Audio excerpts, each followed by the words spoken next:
¿Cómo estás, Rosa? Muy bien.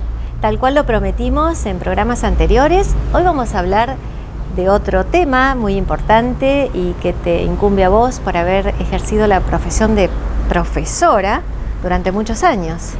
Sí, da un pequeño giro y te quiero contar y voy a hacer uso de la experiencia y de lo que he aprendido durante la docencia en inglés y también como traductora, porque tiene que ver con el uso que hacemos de palabras en inglés que a veces parece excesivo.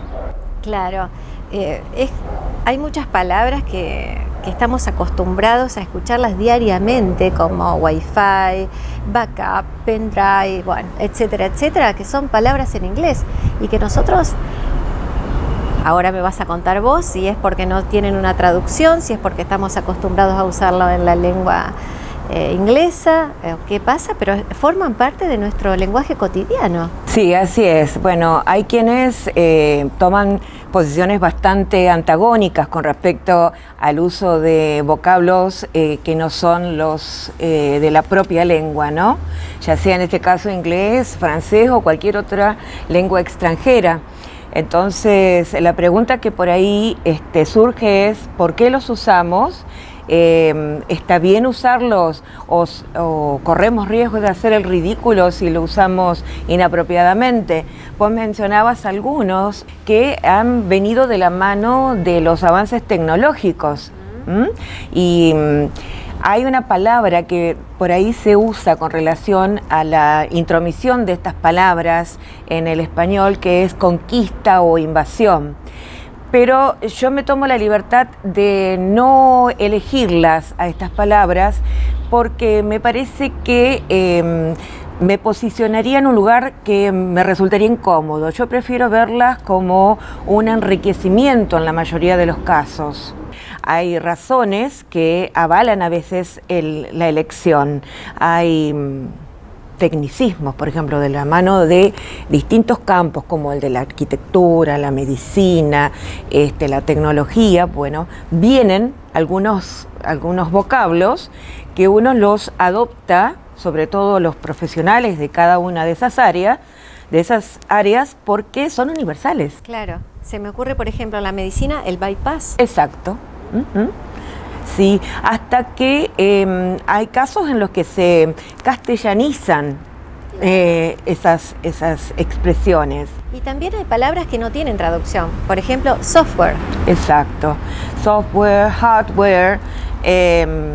Bueno, no creo que haya muchos que objetarían el uso de estos términos porque, bueno, se estarían adentrando en un berenjenal para encontrar el equivalente en español, ¿verdad?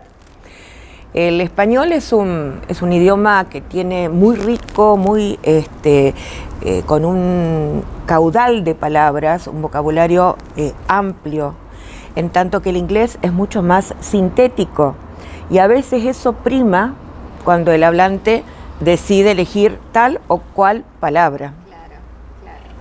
Si me permitís, voy a mirar mi guioncito porque dejemos la improvisación para el teatro. Si armamos algo prolijo y queremos compartirlo con respeto para quien nos está escuchando, bueno, vamos a tener siempre a manos una ayuda a memoria. Te decía, el campo o los campos en los que aparecen estas palabras en inglés, internet, las finanzas, el turismo, la gastronomía, el comercio. Estamos hablando de un casting, estamos hablando de un trending topic, estamos hablando de un blog. Cuando existe la palabra libro de bitácora, por ejemplo, pero tampoco se nos ocurriría emplearla. Y te decía, por ejemplo, hablar de un break. A veces ni bien pronunciado, y ahí me voy a poner un poquito en exigente, sí, porque no es solamente elegir un término extranjero, es informarte de cómo se pronuncia. Yo el otro día tenía que usar una palabra en japonés y bueno, me tomé el trabajo, no sé si la pronuncié tan bien, pero me tomé el trabajo de entrenar un poquito el oído para ver cómo sonaba. Si existe la palabra pausa, recreo, y la podemos utilizar bueno, ahí sí le doy la derecha a los defensores del español a ultranza, ¿no? ¿Qué más decirte? Hablamos de community manager.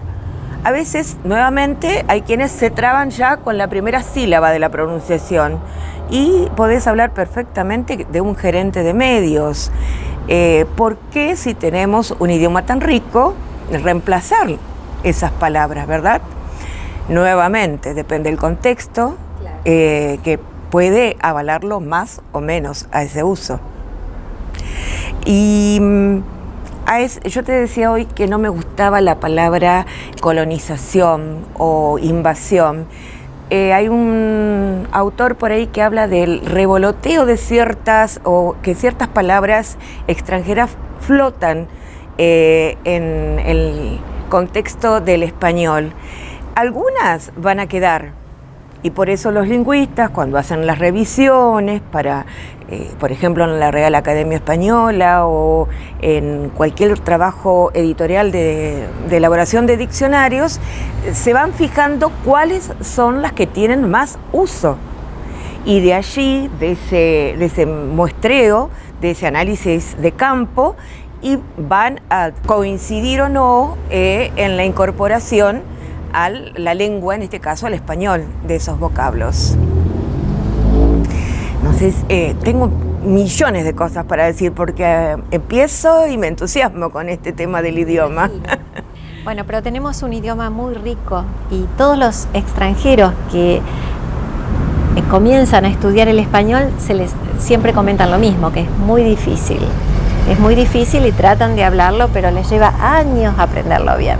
A lo mejor para alguien que tiene distintas raíces, como es un hablante del idioma inglés, o sea, de raíces anglosajonas, allá atrás escuelas germánicas, entonces no va a coincidir con los orígenes de nuestro español, y ahí es donde riñe un poco la comprensión o la mayor o menor plasticidad para incorporar los vocablos. Pero tiene que ver un poco con eso. Difíciles, mucho más difíciles.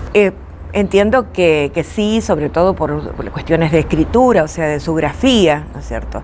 Con inglés encontramos que la escritura es como siempre arbitraria, los símbolos son arbitrarios, aquellos que conforman las palabras, las sílabas en que se codifican, pero en inglés vos tenés la preponderancia de la fonética. Si vas a dividir una palabra en inglés, por decirla, no lo vas a dividir en sílabas, sino en tonos fónicos, digamos, en grupos fónicos. Y eso, bueno, sí, puedo conceder que es un poquito más complejo. Rosa, como para hacer un cierre, podríamos decir que hay muchas palabras en inglés que usamos cotidianamente, que algunas tienen una traducción muy buena en español y que podríamos usarla o no a la traducción.